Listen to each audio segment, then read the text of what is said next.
Welcome everyone to this morning's event.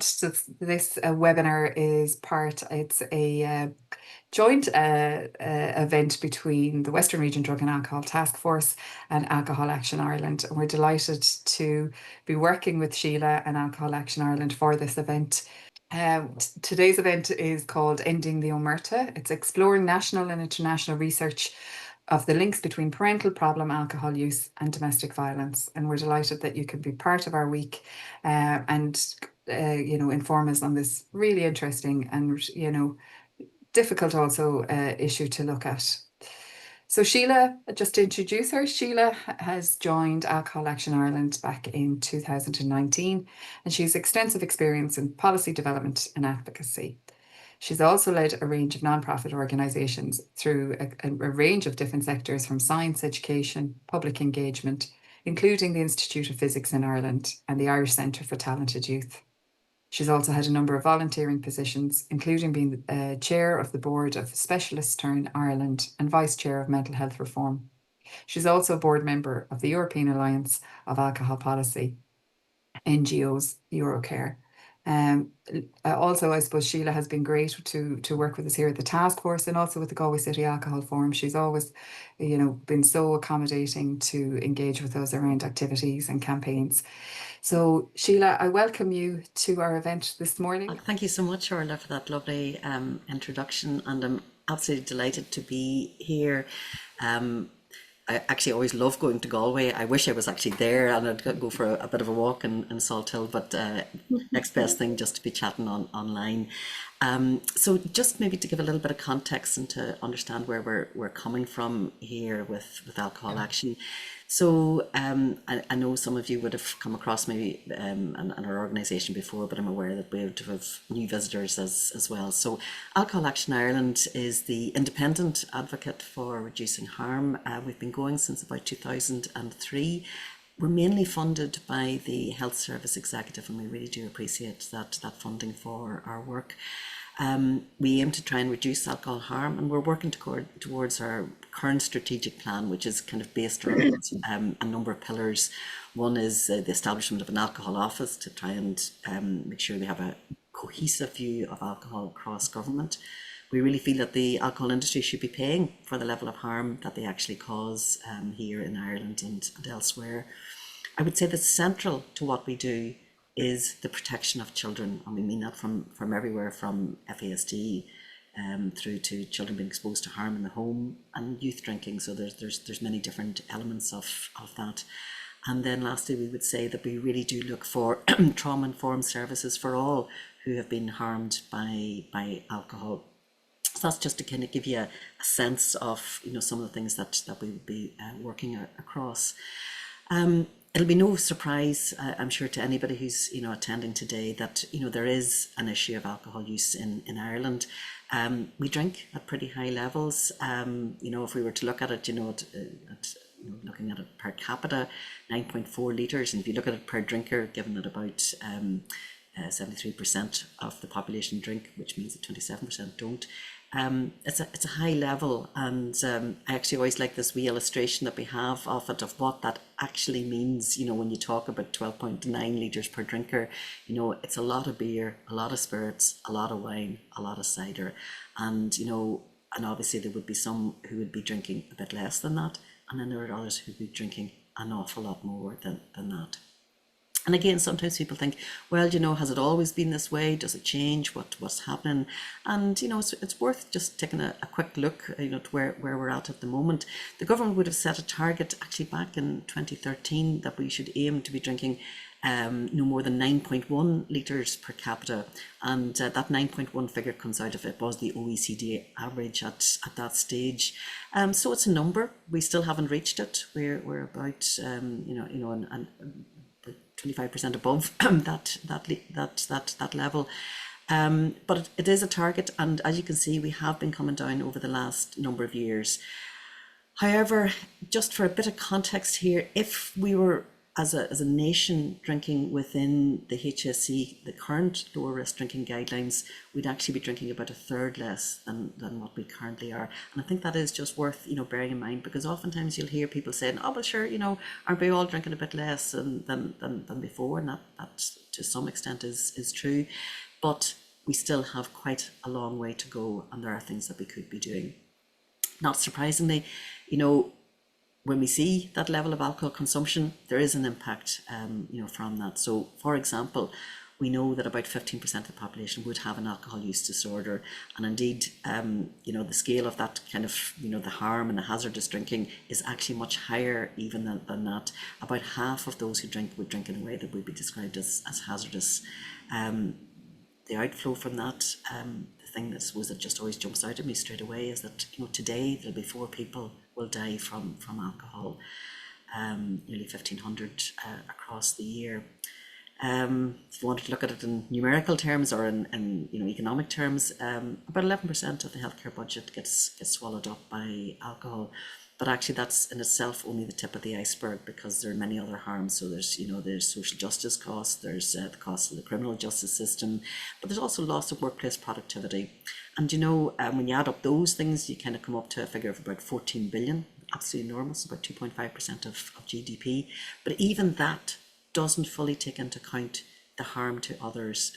And I suppose really what I want to talk about here today is that harm that's experienced particularly by children, and the harm that happens in the home.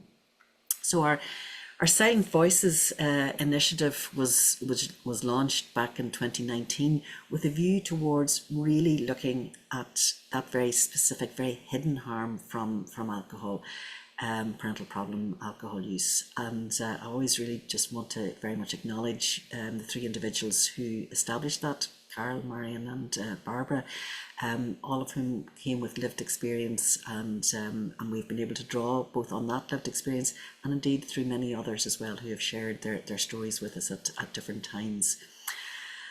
And like I say, it is a hidden one. Unfortunately, it's a harm that we know that really can last a lifetime. We know that not only is there the uncertainty and the trauma and the not quite sure what's going to happen tomorrow for a child, but there can be that legacy that living with that uncertainty, living with fear, living with trauma can have long-term impacts on physical health, on people's mental health. You certainly see it in things like depression, rates of anxiety here in Ireland, and in emotional things about people's relationships that would come from that. And I know one of our co-founders, Marion Rackert, I think is joining us today. She often talks about this dynamic in the household of don't talk, don't trust, don't feel, and that how that actually then plays out as we go into the future. So Silent Voices, as I say, it seeks to raise awareness about the issues, but it also wants to put forward policy solutions. So an awful lot of our work is actually researching what happens elsewhere, what can be done, are there things that are out there in other jurisdictions, and we kind of want to bring that then to the attention of government bodies. And an awful lot of this work is done in partnership, and I really do appreciate, we've worked with many different organisations, with the task forces, for example, ISPCC, Barnardo's, many different groups. Partly I think, that we want to be able to develop a shared language around what we're talking about. We really want to recognise, I suppose, that there are specific needs that arise, for children and for adults. And we see that then, in the necessity for, I suppose, all services to be trauma informed. And we've included within that, of course, schools, because schools are often the primary places where children will be spending so much of their time. And because of that, we can see the need to be breaking down barriers between the different departments and the various agencies that can be, in this space. We have children in schools, but we have children who are attending, health services, for example. We have children who find themselves in social care situations. So all of these sort of areas need to be able to be joined up and be able to talk to each other, and as I say, have that kind of shared language and understanding of the issue. So if we look at I always like to start with numbers, is it a big problem? Is it a small problem? And sadly, it is a very, very big problem. There's different estimates and different ways of estimating, how many children are impacted. But we know, for example, that there was a study done by the HSE back in 2019, and within that, actually 1 in 6 carers said that a child for whom that they had responsibility had been harmed by alcohol in the home. So that is a minimum there of 1 in 6. That would bring you up to about 200,000. The HRB, actually, Health Research Board, in a recent report from them, they would have pointed to the fact that actually a third, though, of children would live with a parent who is a binge drinker or is dependent on alcohol. So that's a very, very significant number that would be there.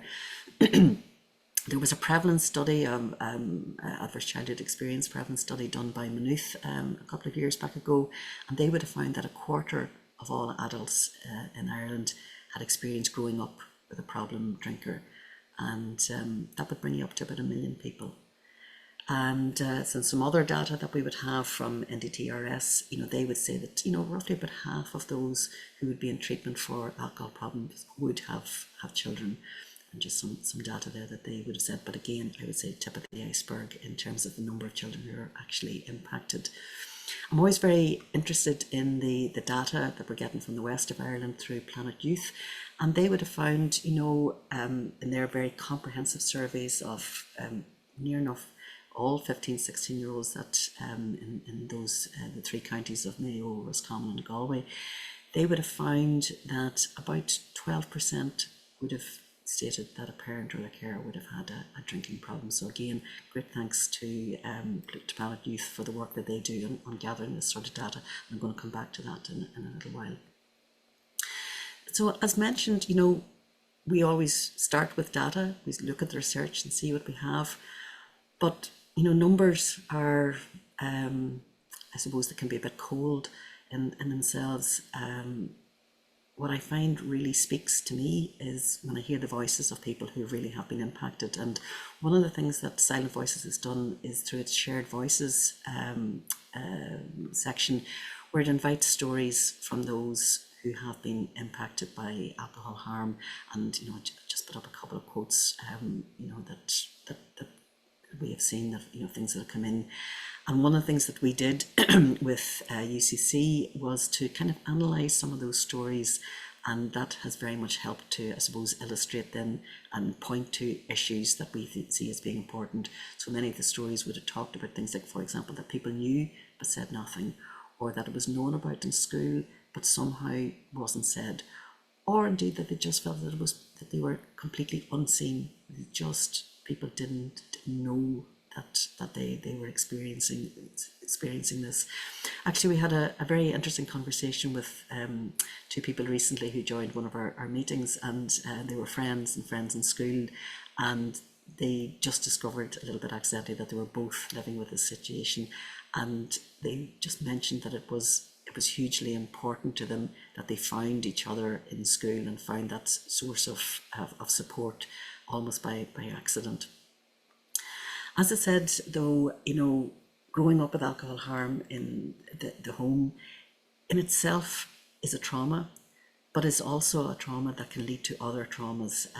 So again, this is just, there's been very comprehensive research done on ACEs, and just, some of the things that would emerge from that. So things like, a child living with a parent, and also then maybe finding, that domestic violence would come up, and that's focus really what we're going to talk about for the rest of the morning. But there's also violence and abuse that they themselves can directly experience, and I would include it within that actually sexual abuse as well. I'm not talking so much about this today, but it is a very, very important part of the picture, and again one that is very much hidden. We're aware too again of this overlap between parental problem alcohol use and mental health issues that can be there, and there's also this intergenerational nature of what can happen. But sadly, growing up in a home with this type of experience in itself is a risk factor for finding yourselves at a later date.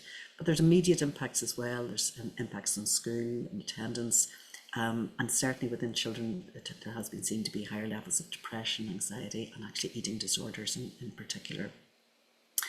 So, as I say, a lot of our work is about looking at the data, and we've done a series of reports which we published earlier in the year, and I'd invite you to maybe explore this a wee bit more. I'm going to pick out just some of the facts and some of the data that would have emerged from those three interlinked reports. So the first one, which is the largest one, very much looked at alcohol, domestic, sexual and gender-based violence. Then we also looked at seasonality effects, like do we see increases in alcohol problems or alcohol harms coming up at different times of the year. Spoiler alert, yes, we do. But also linkages between alcohol and sport and domestic, sexual and gender-based violence, which in itself can also be linked into seasonality. So I'm going to just sort of talk my way through a number of these reports. I'm always very conscious too, that these are very, very painful matters that I'm bringing up, and I feel sometimes when I throw out some of the facts, I'm always aware that people could be listening and can feel very hurt by it, and I do have a link to some resources at the end. But I suppose when we talk about alcohol and domestic violence in particular, I always do want to start with, a very clear statement that alcohol isn't, and it shouldn't ever be, an excuse or an explanation for domestic, sexual and gender-based violence. Very conscious of that. I mean, I certainly don't want anybody saying, oh, he only did it because he was drunk. People have agency. They know, where consequences can follow from taking alcohol. So we always want to state that very unequivocally. What we do know, though, and what we can say really with a high degree of confidence, is that alcohol use is a consistent risk factor for domestic violence, and we can see that in numerous jurisdictions. We see it here in Ireland, but we also see it internationally as well. Actually, just taking a step back, actually from the alcohol side of it, certainly here in Ireland we do have a lot of domestic and sexual violence. So, across the population, just if we were to look at it from a sexual violence perspective, about 40% of adults will have experienced some form of sexual violence in their lifetime. We know in Women's Aid, data would have said that about 20% of young women, and one in 11, just under 10% of young men will have experienced some level of intimate partner abuse. And there are horrific data in relation to deaths as well. So, I just have data here up as far as the 8th of June, but there were 275 women died, in that period between 1996 and 2025, over that 2 decades. So then, if we kind of try to say, well, we know that this is a massive issue across our population, where does alcohol actually, fit into that picture?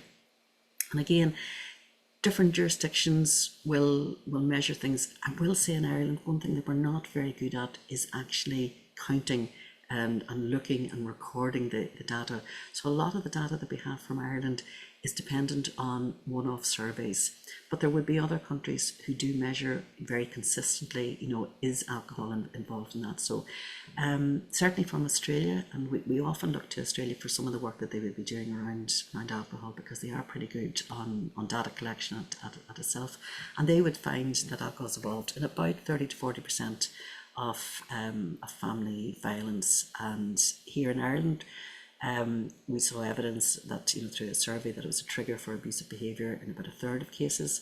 But actually there was some earlier research that said that alcohol was a factor in up to 70% of cases.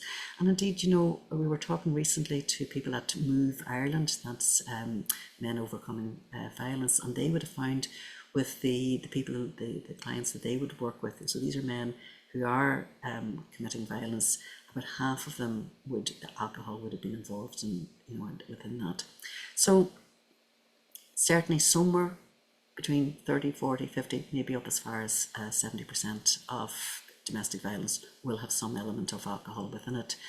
And then when we kind of look at, where children are falling within that, about 3/4 of women who themselves have been victims of violence would say that, you know, children were present or were living with them and were certainly aware of the violence that was happening.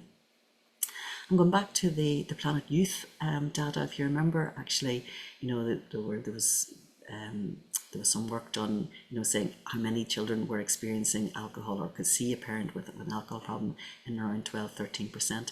And actually, when you ask the question, you know, have you witnessed physical violence in the home, get a comparable number. So, you know, there's significant issues here, certainly locally and nationally. When we were doing and writing these reports, one of the things that just jumped out at me was thinking about the stories that had been shared with us.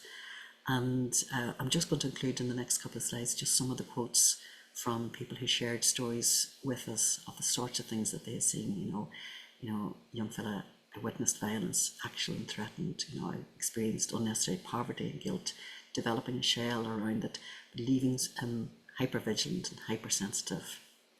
Another woman, Miriam, now she was writing this, actually she was in her 50s, as I remember from this, but she was talking about growing up with, you know, two parents with a lot of dysfunction, you know, in the household, police calling at the weekends, ambulances being involved, you know, the child obviously distraught.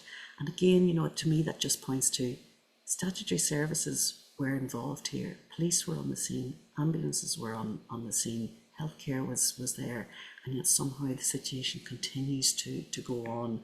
You know, so we have services that are picking up pieces, but somehow not able to intervene, you know, to protect the child at that time. And it's not confined at all to, you know, mainly men, you know, with the drink problem. We've had quite a number of stories actually where people talk about, you know, women, mothers, also having, you know, an alcohol issue there and violence resulting from that. And I do always feel that that's just important, because again, you know, a lot of what we talk about here is hidden, and it falls into this just don't mention it. And I think, you know, talking about women being violent is another level of omerta in itself. And again, Ian there, you know, talking about living in fear, and, you know, dad could be violent when he was drunk. Interesting, you know, that despite all of this horrendous abuse, fear, insecurity, anxiety that was experienced, he talks that he does have a good relationship now. And, you know, so again, there is hope, but there's a lot to be overcome within that.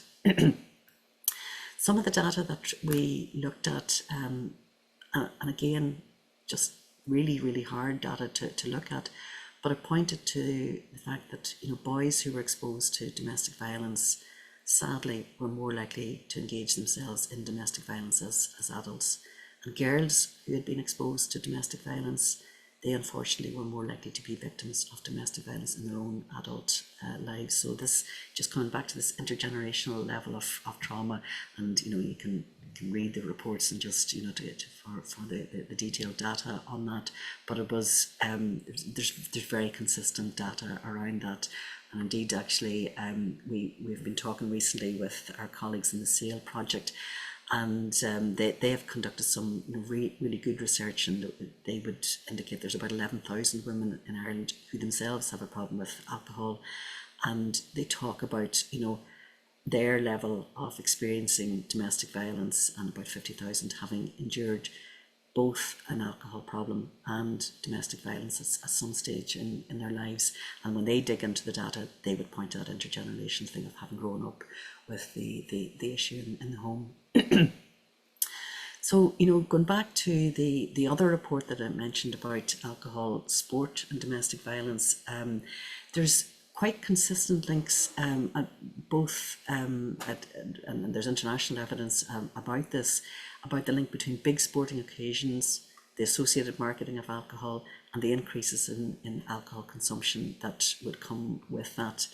There was a very interesting study actually done in Manchester over about 8 years, consistently following, patterns of behaviour, and so they were looking at about 800 matches, and one of the things they saw was, that during the match itself there would tend to be a decrease in incidents. This is actually looking at logs of phone calls made at that stage, but that there would be a peak coming about 10 hours or so afterwards. So, and to me, none of this is surprising at all, given the huge linkage between alcohol and sport that we would have in this country, and many others as well, both through sports sponsorship, but also through heavy advertising of alcohol coming up to big matches. The association is very clearly there. Going to a match, attending a match, watching it on the TV is associated with drinking, and not surprisingly, you do see an increase in domestic violence along with that. And again, and this was just a quote, from one of the researchers working on this, that they would say the event itself doesn't cause domestic violence, but that the alcohol, the consumption of alcohol, and you link it in with that very highly charged emotional kind of thing that's going on during the match, it seems to increase the prevalence of domestic violence. And we see we're all drinking in alcohol marketing when we're watching in any sport at the moment, whether there's a 0.0 tagged on to the end of it or not. We're seeing alcohol being marketed. And again, this is what some of the researchers would be saying is that the marketing of alcohol in itself becomes permissive of violence, and it was very striking when the researchers who were working on this, and they were looking at the social context, were very much able to point to this, that when we encourage excessive drinking, and which we do, and which we very much normalise here in Ireland, this is the end result that you would get from it. So then, looking at that from a seasonality point of view, and we again looked at that, you can see the increase in reports of domestic violence, certainly at Christmas, Easter, St. Patrick's Day, holiday time, and that there's a very close correlation between not just domestic violence and crime on the street, but things like road collisions, suicide, self-harm. All of these things actually get linked together, and it's no surprise actually. We just we took a look at alcohol patterns of purchases, and this is actually back in 2023, but because that was the latest year that we had data for it at the time, and you can see there's peaks and troughs at different stages, and you see obviously around the holiday periods where you get that particular increase, and that's very measurable, both in terms of phone calls to police and Gardaí, but also in terms of increases in alcohol-related presentations to emergency departments. And indeed, actually, we were interviewing a consultant in an ED, and he just said it's writ large. You can see domestic violence, you can see the increases, and when the increases and when they're more likely to happen.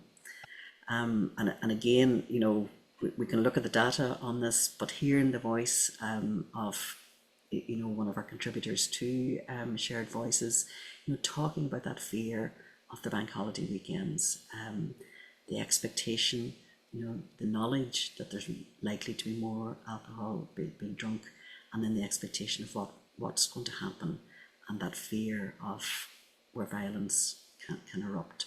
And so you have both the anticipation, the fear of it actually coming, and then the horror of it when it actually happens. So when we look at it, we're looking at data, and we're looking at saying, is there something that can be done? Is there something that would make this a little bit less? And one of the things that we talk about a lot is that whole of population kind of measure. So, at the beginning of the talk, I was kind of pointing to some of the data that we would have on how much we drink as a population, and we know that if we can bring that down a bit, that it's likely that we see other harms decreasing. It's likely that we would see less impacts on health, and we would see less impacts on violence in the street, and we would say likely you'll see less impacts on violence in the home. So how can we actually reduce whole of population drinking?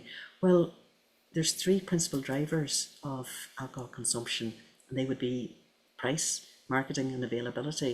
So just actually thinking about the availability one, there was a very interesting study actually emerged in New South Wales, and they had decreased their late night trading hours by about 2 hours. And actually, that came about because there had been a number of incidents of violence on the street, young men dying on the street, and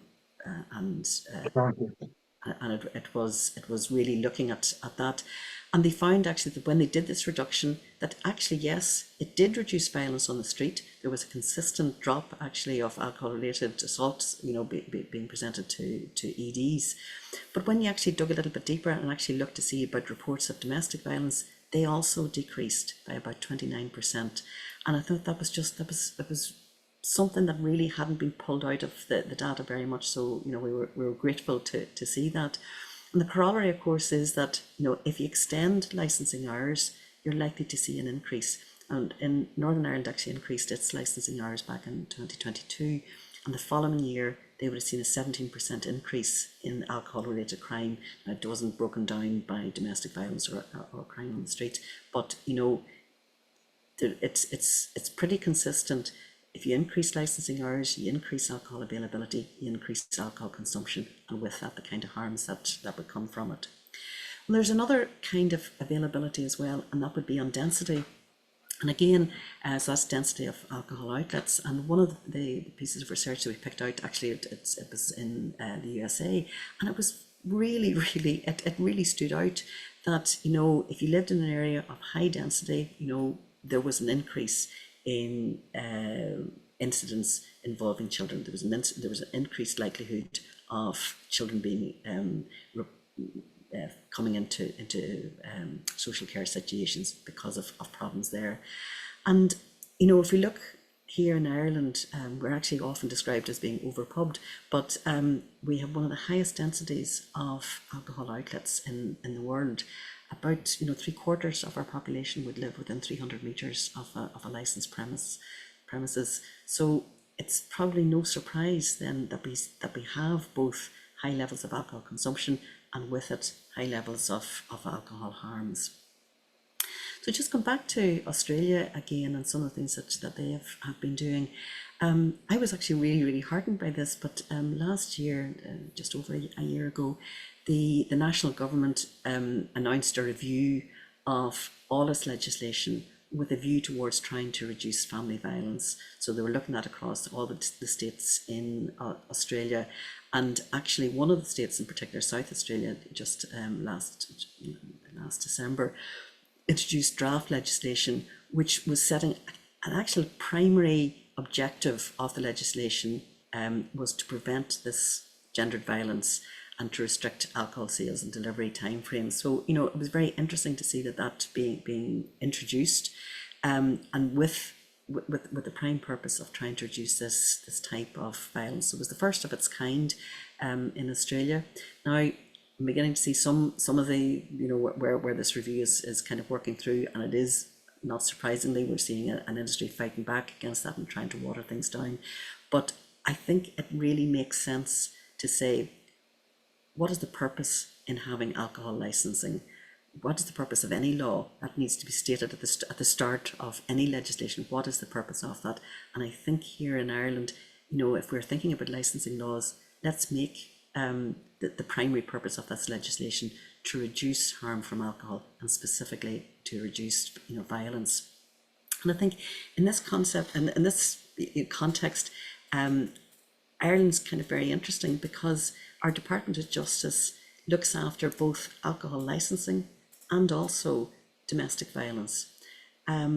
And so I think there's a kind of an opportunity here for us to join the dots, if you like.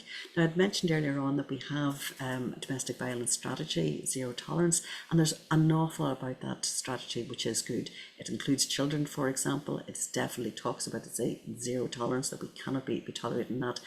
Where it falls down from, I suppose, from AI's perspective, is that unfortunately it literally doesn't mention alcohol at all. But there is a new strategy being developed to come into play from 2026, and I think there's really this opportunity to be joining the dots between that. And at the same time as the Department of Justice will be developing that new strategy, in the programme for government, there is a commitment to review and bring forward some new proposals on alcohol licensing. We've already seen a general scheme of a sale of alcohol bill that was proposing extending alcohol availability and actually also increasing the density of alcohol outlets, by increasing the number of locations where alcohol could be sold. So we have two wings of one department, and I think it really is important that actually both need to be talking to each other here, so that we don't have a situation where one element of government policy actually would lead to an increase in alcohol consumption, while another element is actually trying to decrease it, or at least to decrease the harms from that. So, going back to the title of the talk, and I was, trying to end the omerta about alcohol harm in the home. And I think it's worth kind of thinking about why there is this silence in the first place. And, as I was pointing out, sometimes there's a dynamic in the home that says in itself, don't talk about it, keep it within the home, don't say anything, don't talk, don't feel. But in a much wider context, I think as a society, we can be very uncomfortable about alcohol harm in the home. We can kind of accept harm to ourselves, if you like, oh, I was out last night and, now I'm suffering today or whatever, and can look at that. But we tend to be very, very uncomfortable when we are confronted with the damage to children from alcohol, particularly, and it doesn't surprise me, like we're surrounded all the time with saturation marketing that's telling us that alcohol is a risk-free product that is essential to everyday life, and it creates kind of this ambivalence in your own head, even though your own experience can be actually don't feel so great from this, but the marketing tells you otherwise. So it is a difficult thing to overcome, and just it's harsh in particular to try and look at when children are being involved in it. And I think as well, sometimes we can feel a bit afraid that if we blame alcohol, I'm really putting it in inverted commas, but if we introduce alcohol into it, that perhaps somehow we're letting people off, we're letting them evade their responsibilities. And and I would certainly accept that there are many people who drink alcohol in ways that are harmful to themselves, but that they don't they're not violent, and they don't abuse children or in the family. And likewise, there are many people who do commit domestic violence who are not also drinking at the same time. So I'm certainly not saying that alcohol causes domestic violence, but I will come back to it. It is a risk factor. And probably for me, one of the biggest things is that if we keep silent about alcohol's harm, who benefits from that? Well, I'll tell you, the people who most benefit from it are the ones who get the free pass. That's the alcohol industry. So, when we keep silent about the harms that we can actually see around us, the beneficiary of that is the alcohol industry, who get a free pass to sell even more. So the reports, have come up with a number of recommendations. I suppose overwhelmingly we would say we should, no matter what else, we should be trying to reduce the whole of population drinking. We should have controls on pricing and marketing and on availability. But we also say that, in domestic violence strategies, it's important to include, alcohol as being a risk factor. And certainly, to be able to say, among other things, we need to have better, I suppose, connections between our various services that can be working in this area. So I think that is really important. I think as well we need to be challenging all the time, and I'll maybe just say here a little bit about men's drinking, that sometimes we can be trivializing, men's drinking and behaviours that go with it. Sure, just out with the lads. Sure, it was just 10 pints. It wasn't really a thing. I think there's work that can be done on counteracting that. One of which is to control the content of alcohol advertising would be one very, very important thing that could be done. And we do have legislation for that, but as yet it hasn't actually been fully implemented. Again, as I go back to that, coordinating across agencies. There's one thing, there's a key recommendation for us was a thing to introduce a thing called Operation Encompass. And actually we're really, really pleased in that there is actually progress on that. Operation Encompass is a program whereby, if the police and Gardaí attend a family home and where there's been domestic violence, that by the following morning they'll inform the child's school. So the young person going into school is met with a bit of support and a bit of understanding. So the Minister for Justice, Jim O'Callaghan, has just very recently introduced legislation to allow for that data sharing, and we're really hoping that that will progress through the Oireachtas as rapidly as possible. It's something that we've been advocating for over 5 years, and indeed there's been many other groups who've also given support to this and have been calling for it. So it's a straightforward thing. It's been in operation in Northern Ireland since 2023, and actually in its first year of operation there were 23,000 referrals made under that. So that'll just give you a sense of the scale of the issue that we're actually talking about. And then we have other suggestions as well. I really do think, we need to be gathering data better. I really do think that wherever alcohol is involved in a harm, we need to be marking it and noting it. Because if we do introduce things like changes in legislation, if we don't have a system of actually measuring the alcohol harm, like how often alcohol has been included in domestic violence, for example, well then if you change something, you don't know if you've been able to get an effective change. So data collection is a basic thing, but it's really important, because I always say, as do many others, if you don't count it, it literally doesn't count. So it is important. I think there's things that we can be doing with training, particularly with our youth workers. And I suppose as well, I think we need to have very specific gender-based services, and that would be both for perpetrators and for those who are experiencing violence themselves. And I always just like to throw in ban sports sponsorship, really do. It definitely serves no good purpose in this sphere. If we were to achieve all of that, well, I think we actually have to have a whole of government approach, which goes back to our own ideas of the need for an alcohol office. I would actually say that it is critical that when we want to look at these issues, we need to look at it through the eyes of the child, and children's rights should be at the heart of any approach that we would have here. I think going back again, just to say that there's a real need for all professionals who are in contact with children to have very specific training, because you could be coming across children in lots of different contexts, and I think being able to be alert to the signs of things that would be there. We always talk about having trauma-informed services, and that should be right across the board. And I would also say that we need to be seeking out and listening to the voice of children. We had an event yesterday, and a colleague from Bernardo's, played a short video, and it was an animation of a child's voice and some of their experience. And I think it literally, we all stopped short. It really spoke. It's so much better than any of the data that we would be there.